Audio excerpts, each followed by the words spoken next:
사회적으로 핫한 이슈를 키워드로 알아보는 핫키워드 시간입니다. 함유진 캐스터 안녕하세요. 안녕하세요. 요즘 한낮 기온 무섭게 오르고 있죠. 그런데도 외출할 때 잊어서는 안 될 필수품 바로 마스크입니다. 야외에서는 벗을 수 있지만 실내는 여전히 착용하면서 꼭 챙겨야 할 물품인데요. 코로나19 이후 또 늘어난 물품 어떤 걸 꼽으시겠어요? 손 세정제와 소독 티슈 많은 분이 쓰고 있기도 하죠. 네, 맞습니다. 손을 잘 씻고도 꼼꼼하게 위생을 챙기기 위해 소독 티슈 챙겨 다니는 분들도 많죠. 생각해보면 코로나19 이후 우리 일상에는 이렇게 달라진 부분들이 있는데요. 일상뿐 아니라 학교 교육과 식습관도 바뀌었는데요. 핫키워드에서 짚어보겠습니다. 전면 등교가 자리 잡았지만 아직도 습관이 잡히지 않다 보니 힘들어하는 학생들이 많다고요. 네, 힘든 건 습관 잡기뿐 아니라 학업 성취도도 마찬가지입니다. 교육부가 지난해 중고등학생들의 학업 성취도 평가 결과를 발표했는데요. 대면 수업이 확대됐지만 코로나 이후 떨어진 학력 수준은 회복되지 못했습니다. 특히 고2 국어 과목은 보통 학력 이상 비율이 64.3%로 전년보다 5.5%포인트 낮아졌는데 이는 표지 평가가 이뤄진 2017년 이후 가장 낮은 수준입니다. 맞아요. 코로나로 인해 기초학력 미달 학생 비율이 높아지면서 학력 저하 현상이 문제로 떠오르기도 했는데요. 네, 특히나 이런 기초학력 미달 비율 변화는 고2 학생들에게서 더 뚜렷한데요. 2019년 이후 계속 증가하고 있는데 특히 수학 과목 비율이 높았습니다. 이에 반해 중3 학생들은 코로나19 이전 수준과 조금 높거나 비슷했고요. 교육부는 비대면 수업과 제한된 활동의 여파가 학습 결손으로 이어졌고 특히 수학은 결손이 누적돼 중고등학생이 되면서 포기하는 경향이 나타난 것으로 분석했습니다.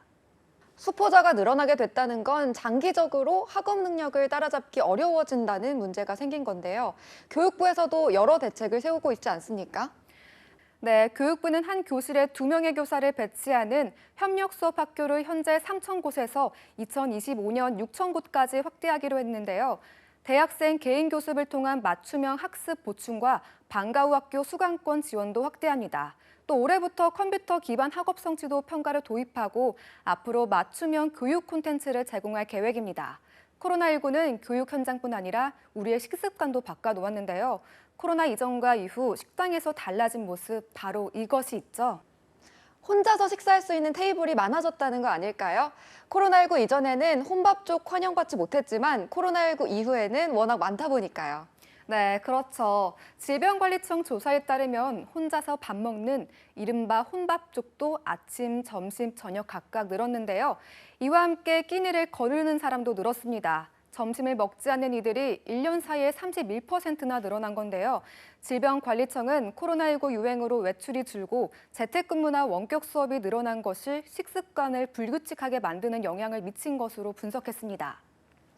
이렇다 보니 식습관도 달라지고 건강 상태가 좋지 않은 분들도 많아지지 않았습니까? 네, 이런 지속적인 식습관 변화는 영양 불균형을 가져올 수밖에 없고 비만 등 건강 상태 변화로 이어졌는데요. 질병관리청은 식습관 변화는 건강 상태의 변화를 일으킬 수 있는 만큼 영양 교육 병행도 필요하다고 밝혔습니다. 그런데 코로나19로 가장 크게 달라진 것 바로 아프면 쉴 수 있게 된다는 부분인데요. 바로 상병수당이 도입됐다는 점입니다. 얼마 전 근로자들이 갑자기 아플 때 돈 걱정 없이 편히 쉴 수 있도록 상병수당 시범 사업에 들어갔죠. 네, 우선 다음 달 4일부터 서울 종로와 경기 부천, 충남 천안, 전남 순천, 경북 포항, 경남 창원 등 6곳에서 진행되는데요. 몸이 아파 일하기 어려운 기간에 최저임금의 60%, 약 4만 4천 원을 최장 120일 지급하는 사업입니다. 코로나19 대유행 사태를 계기로 근로자들이 아프면 마음 편히 쉴 수 있는 사회적 여건을 만들려는 취지인데요. 도덕적 해이나 예산 문제 등 넘어야 할 산이 많지만 아파도 눈치 보는 사회가 아닌 아프면 당연히 쉴 수 있는 권리가 확산한다는 건 큰 장점입니다. 네, 차츰 회복하고 있는 우리의 일상 모습. 코로나 이전과는 확실히 달라졌는데요. 코로나와 함께하는 일상에 맞게 제도적, 문화적 환경을 만들기 위한 새로운 기준이 필요할 때입니다. 지금까지 핫키워드 함예진 캐스터였습니다. 고맙습니다.